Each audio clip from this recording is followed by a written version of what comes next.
तोमरों ने चौहानों में अपनी बेटी की शादी की, उससे पृथ्वीराज चौहान पैदा हुए। और जब मोहम्मद गौरी ने उन्हें तरैन की जंग में 1192 में हराया, तो पहली बार वो गज़नी दरवाज़े से इस किले में इंटर हुआ है। जो अभी हम गज़नी दरवाज़ा आगे देखेंगे, जो पहले रंजीत दरवाज़ा कहलाता था, और उसी दरवाज़े से उसने इंटर किया। तो कहते हैं कि जितनी भी हरम की जो औरतें थीं, उन सब ने जौहर कमिट किया था इसके अंदर। अच्छा। जी, इसके अंदर, क्योंकि उस ज़माने में राजपूतों में ये एक रिवाज था कि अगर आप उनका बादशाह अगर हार जाए तो सारी की सारी जो हरम की औरतें थीं वो जौहर कर लेती थीं।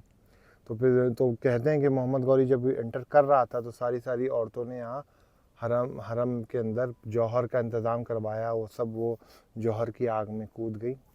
खैर ये सारी स्टोरीज है, लेकिन ये मैं आपको ये बता रहा हूँ कि ये कोई रिकॉर्डेड स्टोरी नहीं है, लेकिन अच्छा, ये ये जौहर ओरली की लोग कहते हैं पृथ्वीराज चौहान, क्योंकि वो राजपूतों में ऐसा होता भी होता था। था। तो हम 90% से बिलीव करेंगे कि ऐसा हुआ होगा। होगा। लेकिन जब मोहम्मद गौरी ने यहाँ हुकूमत अपनी शुरू की, तो मोहम्मद गौरी यहाँ कभी भी हुकूमत करने आया नहीं था। उसने अपने 4 ग़ुलामों को हिंदुस्तान में छोड़ा, जो दिल्ली में छोड़ा। उसने इस कुतुब मीनार का फर्स्ट फ्लोर जो है, फर्स्ट फ्लोर तक उसने उसका कंस्ट्रक्शन करवाया, जिसका नाम कुतुबुद्दीन ऐबक था।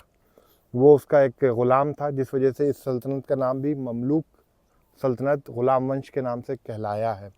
उसके बाद उसने एक और ग़ुलाम को बिहार बंगाल के साइड भेजा, जिसका नाम बख्तियार खिलजी था। उसके बाद एक ग़ुलाम उसने लाहौर और मुल्तान के रीजन में भेजा, जिसका नाम ताजुद्दीन यल्दूस था। और एक ग़ुलाम और था जिसका नाम नसीरुद्दीन कबाचा था। तो इन चारों ग़ुलामों को अलग अलग टेरिटरी हिंदुस्तान की वो सौंप करके वापस अपने मुल्क अफ़गानिस्तान के शहर गौर चला गया। लेकिन जब तक वो ज़िंदा था, हयात था, तो इन चारों ने अपने आप को बादशाह मतलब कि बादशाह का ऐलान नहीं किया था।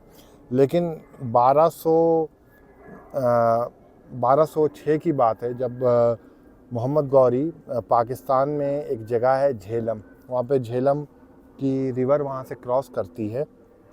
तो झेलम के किनारे वो रुका अपनी नमाज अदा करने के लिए। जो नमाज होती है 5 टाइम की, उसी में से एक वक्त की वो नमाज अदा कर रहा था, और किसी ने उसका कत्ल कर दिया पीछे से आकर के।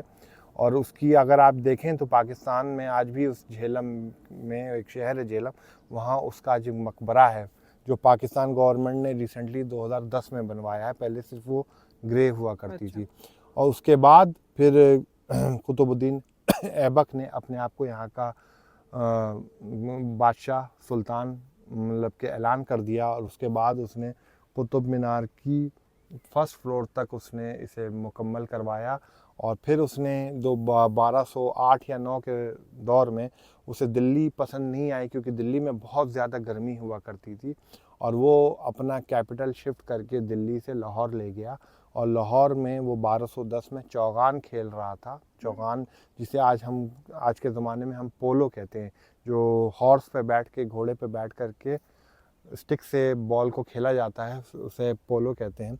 तो वही खेलते वक्त वो अपने हॉर्स से गिरा, उसके सर में चोट आई, जिसकी वजह से उसकी मौत हो गई, और उसको वहीं दफन कर दिया गया लाहौर में। इस तरीके से हिंदुस्तान का जो पहला इस्लामिक मौज़ोलियम है, हिंदुस्तान जब मैं बोल रहा हूँ तो मैं आज इंडिया की बात नहीं कर रहा, भारत की बात नहीं कर रहा, मैं कंप्लीट हिंदुस्तान की बात कर रहा हूँ, जिसमें पाकिस्तान भी है और बांग्लादेश भी है। तो उस हिंदुस्तान का पहला इस्लामिक मौज़ोलियम लाहौर में है, वो कुतुबुद्दीन ऐबक का है। लेकिन आप ये कह सकते हैं, आप ये भी कह सकते हैं मुझे, क्या उससे पहले तो गौरी मरा था? लेकिन गौरी जब मरा था तो गौरी को सिर्फ एक कब्र में दफनाया गया था, उसका कोई मौज़ोलियम ग्रैंड बनाया नहीं गया था। उसका मौज़ोलियम बहुत बाद में अभी 2010 में पाकिस्तान गवर्नमेंट ने बनाया है। इसलिए पहला इस्लामिक टूम जो हिंदुस्तान में है, वो मतलब जो यूनाइटेड हिंदुस्तान में है, वो कुतुबुद्दीन ऐबक का है, लाहौर में है। आज भी लोग वहाँ जाते हैं विज़िट करने, काफ़ी छोटा सा खूबसूरत मौज़ोलियम है। और जो सेकंड इस्लामिक मौज़ोलियम है वो दिल्ली में वसंत कुंज के एरिया में है, जिसका नाम सुल्तानगढ़ी है, जो उनके सक्सेसर इल्तुतमिश के बेटे का मकबरा है, जो 1229 और 30s के दौर में वसंत कुंज में बनाया गया था। बाकी की हिस्ट्री हम चलते हुए और बात करेंगे इसके लेकर रिगार्डिंग।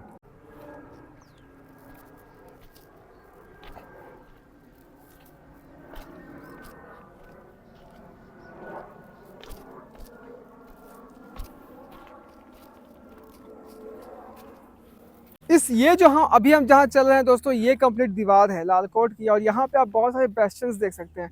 तो एक देखिए कि यहाँ भी बेस्टियन दिख रहा है। थोड़ा अगर हम आगे जाएं तो आगे भी जो है ना आपको वो पूरा का पूरा बेस्टियन ही दिखेगा। तो बेस्टियन जो होता है वो असल में किले का एक अहम हिस्सा होता है। वहाँ पे सैनिक वगैरह जो है हर डायरेक्शन में तीर बंदूक लेके खड़े रहते थे। अभी जो और लंबा चलते जाना है, और ये ट्रेल आप देख सकते हैं ना कितना ज़बरदस्त यहाँ पर लग रहा है। तो अभी जो है जाड़े का समय है दोस्तों, तो जाड़े में जो है काफ़ी मज़ा यहाँ पे आएगा। और ये आप देख सकते हैं एक और आपको ट्रेल दिख रहा है। तो ऐसे ऐसे जो ट्रेल हैं वो बहुत ज़्यादा यहाँ पे आपको मिलेंगे। लेकिन यहाँ पर जो अगर आप आएँ तो अपने फ्रेंड्स या दोस्तों के साथ ही यहाँ पे आएँ, क्योंकि मतलब चीज़ें जो हैं थोड़ा सेफ़ नहीं है। और कोशिश करें कि सवेरे आएँ और सवेरे जो है यहाँ से निकल जाएँ, क्योंकि आप रास्ता देख सकते हैं। जानवर तो फ़िलहाल यहाँ पे दिख नहीं रहा है कोई, यहाँ पे जानवर होने का कुछ ऐसा शक शुबा भी नहीं है। लेकिन कुछ असामाजिक तत्व जो हैं वो ज़रूर आपको कहीं पर मिल सकते हैं। तो इसलिए जो है उन लोगों से थोड़ा सावधान रहना है। पेड़ पौधे जंगल वगैरह भी आप देख सकते हैं कि काफ़ी ज़्यादा डीप है, घने हैं। और यहाँ पे आप आना चाहते हैं तो जूते वगैरह जो है थोड़ा सा पहन के आएँ। चप्पल वप्पल पहन के यहाँ पे नहीं आए, क्योंकि काफ़ी लंबा चलना होता है हम लोगों को। और यहाँ पे करीब करीब आप जो है 2 से 3 घंटा अपना ले करके आइएगा। 2 से 3 घंटा से कम में जो है ना आप इस पूरे ट्रेल का मज़ा नहीं ले पाएंगे। दिल्ली जैसे शहर में हो करके भी आप माउंटेन क्लाइंबिंग का एक मज़ा ले रहे हैं। और ख़ास करके उन लोगों को जिन्हें माउंटेन क्लाइंबिंग का भी शौक़ है और हिस्टोरिकल मॉन्यूमेंट्स को भी देखने का शौक़ है, वो यहाँ पे आ सकते हैं। और एक चीज़ जो हमें यहाँ पे आके याद आ रही है दोस्तों, वो याद आ रही है शेरगढ़ के किले की, जो हमने आपको सासाराम में दिखाया था। सासाराम में 800 की पहाड़ी के ऊपर जो है वहाँ पर कैमूर की पहाड़ी पे शेरगढ़ का किला है। और ऊपर चढ़ने के बाद आपको किला वगैरह वहाँ पे दिखता है। तो कुछ वैसे ही फीलिंग जो है हमें यहाँ पे आ रही है। और अगर थोड़ा हम आगे यहाँ पे आएँ तो आगे आप फिर देख सकते हैं, वो आप देखें कितना दूर जो है रास्ता निकलता जा रहा है। और इस साइड में आप अगर देखें हमारे, तो यहाँ पर भी आपको एक बेस्टियन दिख सकता है जहाँ पे हमारे यूसुफ भाई खड़े हैं। तो ये भी जो है एक किले का बेस्टियन है। और उस साइड में आप देख सकते हैं वहाँ पे बहुत सारे यात्री लोग जो हैं उस जगह पे आए हुए हैं, टाइम स्पेंड कर रहे हैं, एंजॉय कर रहे हैं। जाड़े का समय है तो लोग यहाँ पे आनंद उठा रहे हैं। अभी हम जिस जगह पे पहुँचे हैं, यही एक ज़माने में गज़नी दरवाज़ा होता था। जैसा देख सकते हैं कि यहाँ पे 2 बेस्टियन है इस किले के दीवार की। एक ये बेस्टियन है और ये एक बेस्टियन है जिस पे अभी हम लोग खड़े हुए हैं। तो ठीक इस बेस्टियन के बीच में ये जो आप देख रहे हैं ये पत्थर, यहीं से मेन एक दरवाज़ा अंदर जाता था।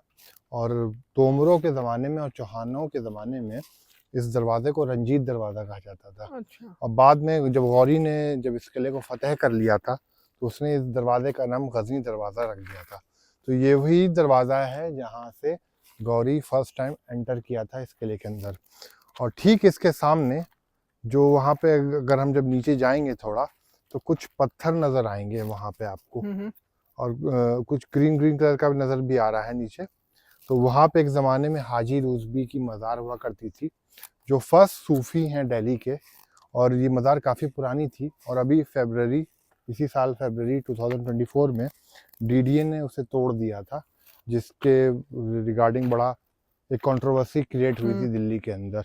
तो ये वही गज़नी दरवाज़ा है। उसने जब आया तो उसने नाम चेंज करना का इरादा किया। अच्छा। तब उसने अपने शहर गौर के से मुंसलिक एक जगह है गज़नी, जो अफगानिस्तान में है, जी। उसके नाम पे इस किले के एक दरवाजे, रंजीत दरवाजे जो मेन गेट था, उसका नाम बदल के उसने गज़नी दरवाज़ा तो रख दिया। दरवाजे का अभी हमें अंश दिखेगा? दिखता नहीं, है? अंश नहीं दिखता, क्योंकि पूरा उसमें वेजिटेशन हो गई है। रास्ता था लेकिन उसमें पूरी वेजिटेशन हो गई है। वो सीधा इस किले के अंदर जाती थी, ठीक अंदर पूरी की पूरी। तो अब उसका कुछ उसमें वो नज़र नहीं आता है। उसके अलावा वो सामने अगर आप बेस्टियन देख रहे हो तो वो यहाँ से शुरुआत है किला राय पिथौड़े की।